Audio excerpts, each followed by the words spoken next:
Hello, and thank you for coming to the Longleaf School of the Arts Combined Instrumental and Vocal Music Spring Concert entitled Vistas. My name is Ethan Campbell, and I play the cello in the LSA Orchestra. We kindly ask you to continue to silence all devices so you can enjoy the performances of our instrumental music department.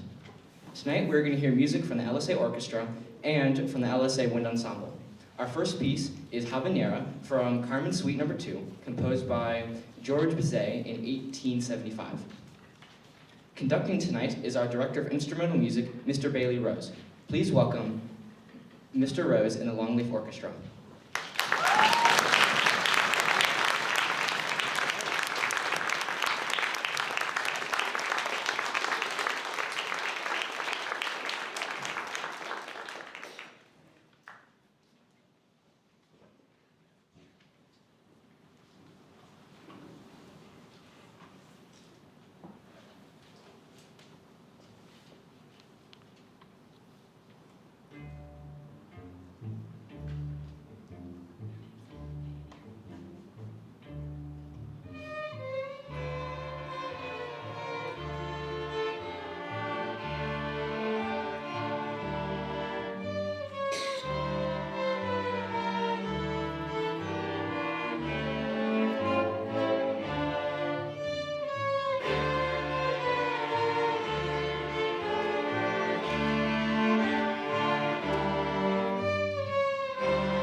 Good evening.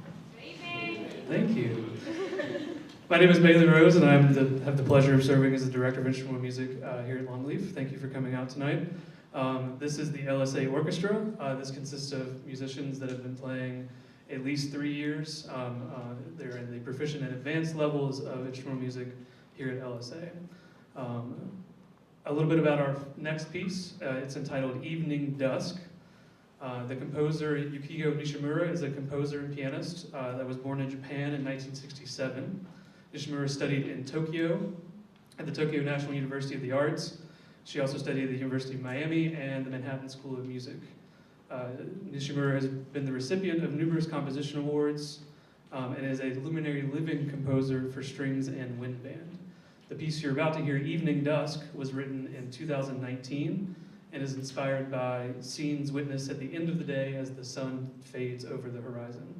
So we hope you enjoy Evening Dusk by Yukiko Nishimura.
Orchestra's final selection this evening was composed by American composer Soon-Hee Newbold in 2008. Inspired by the folding fan and its importance and role in Japanese culture, fan dance conjures the bright colors of kimonos, traditional makeup of the geishas, and beautiful lines in calligraphy and the soft petals of cherry blossoms. All of these iconic symbols are reflective of Newbold's numerous trips to Japan in the 1990s. We hope you enjoy Soon-Hee Newbold's fan dance.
Bear with us as we transition on top.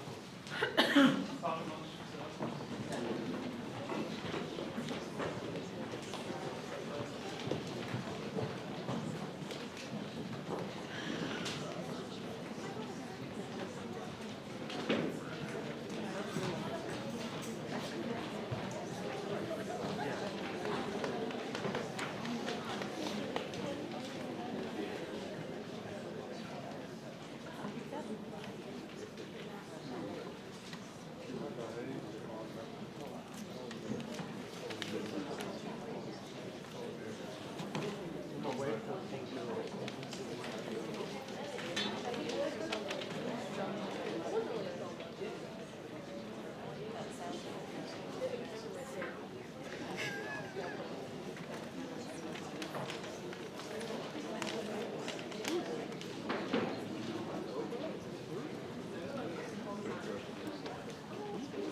So the ensemble in front of you now is the wind ensemble. It's the wind band equivalent of the orchestra. So we have all of the students here are in proficient and advanced levels. Most of them have been playing at least 3 years. Some of them have been playing since they were in middle school. And it's your typical, wind ensemble. We've got one person on each part. The first piece that we're going to play for you is called Luna y Fuego. And as a band person, you can't have a concert without a march. So this is a Spanish march, also known as a pasodoble. You'll hear the typical kind of ABA march form, and it has a nice lyrical trio in the middle. So we hope you enjoy Jorge Vargas's Luna y Fuego.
Our next piece is Fragile by Randall Sandridge.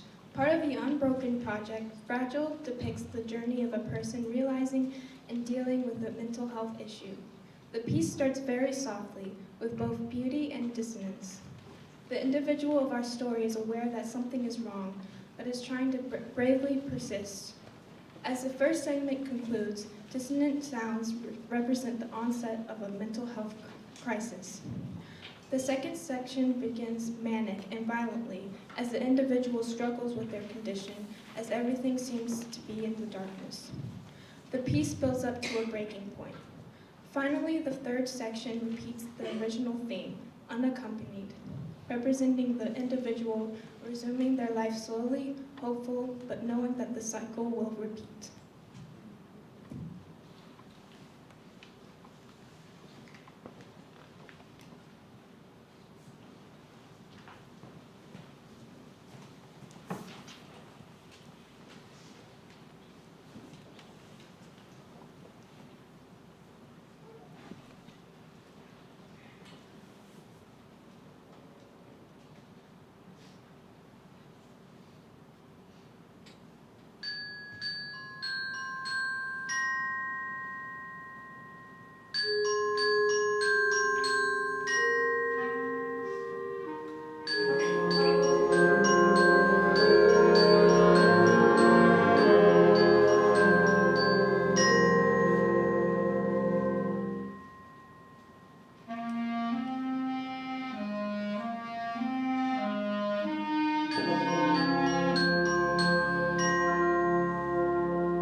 Thank you so much.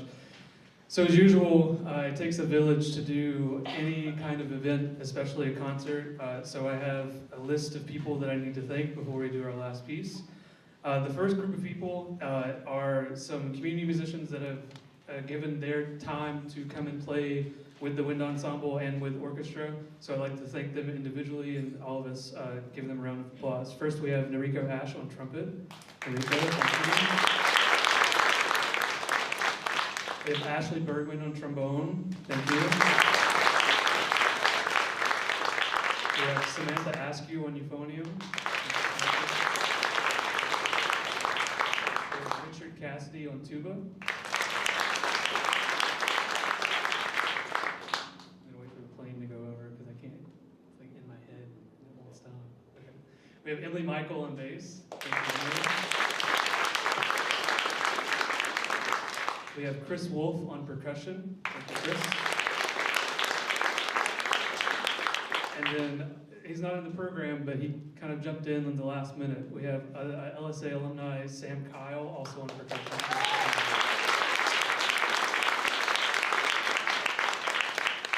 With our orchestra, we also had Ginger Peterson, who's multi-talented, who sang and played piano and did all this stuff. So Ginger, let's give Ginger a round of applause.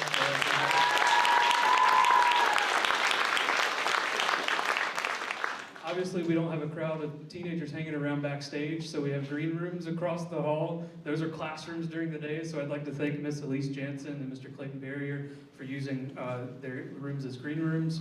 We also have a wonderful live stream going on. If you ever get a chance, look up LSA AV Club on YouTube. They're gonna have all of our live streams. We have 2 cameras that are going at the same time. We have awesome microphones, and you can go back and watch it again. So thank you, Mr. Rod Fincannon and the AV Club for running the live stream. Yes, thank you. So I made a boo-boo and forgot to put out programs by the door. But we do have programs, so as you leave tonight, there's a box of programs out by the door, so please feel free to grab those. But Miss Connie Babb printed those for us, so thank you, Miss Babb, for printing those. In the tech booth tonight, we have David Slider and Alex Glass. Thank you, David and Alex.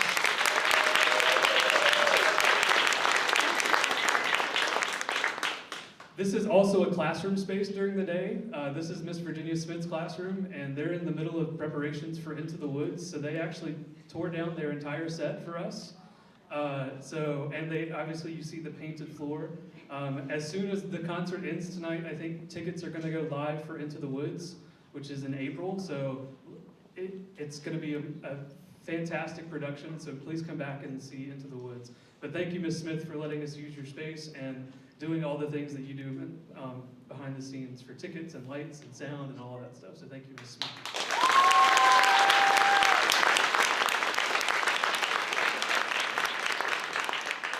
Here at LSA, we have a comprehensive arts program, and we're all a big team, so I wanted to kind of introduce and thank all of our arts teachers. In the visual arts department, we have Grace Franklin, who is our visual arts chairperson and dean of the arts. We have Mr. Rod Fincannon, who teaches visual art, and we have Ms. Sydney Shear. So thank you to the visual arts department.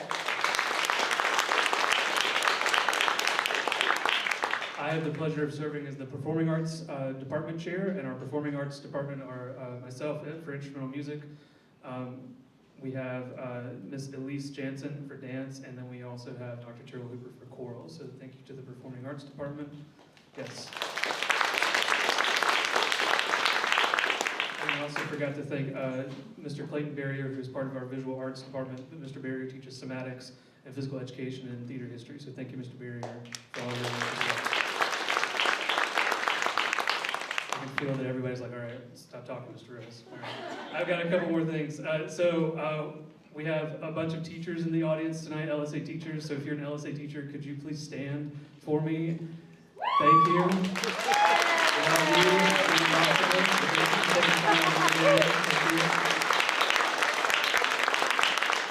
We also have Ms. Janika Williams, our head of school. Thank you, Ms. Williams. Our other admin is Ms. Dawn Kelly and Dr. Rosalie Morris. So thank you to our admin team for letting us do all the crazy things that we get to do. Two last groups that I always think, first of all, is all of you for coming out. We can't give a performance without having butts in the seats. So thank you for putting your butts in the seats and coming in and experiencing all the things that we get a chance to do. I said at our first concert that we gave after COVID, the thing I missed the most was doing live performances. So thank you for taking time out of your day to come and listen to a live performance. So thank you. Yeah.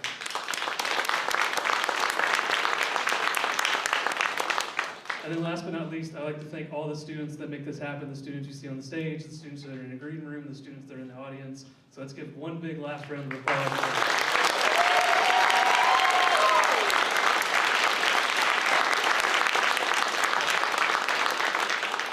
So the kids have asked me several times, why is the program called Vistas? And I said, one of the hidden talents that band directors and choral directors have is we can put a theme together from pretty much anything. And we were kind of, Dr. Hooper and I were kind of like thinking about themes and like thinking about what all of our music represents. And it so happened that a lot of our music is dealing with visual aspects or journeys or like big naturalistic spaces. So we decided to call it Vistas. And one of the pieces that we had programmed for Wind Ensemble is a piece called Sun Chaser. And this piece is written by Carol Britton Chambers, who normally is known for her string writing, but writes really beautiful wind ensemble music for a young band. And I thought it would be really cool to feature some of her music at the end of our program. So we're going to close tonight with Carol Britton's Sun Chaser. Thank you so much for coming out, and I hope you enjoy. Thanks.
Thank you.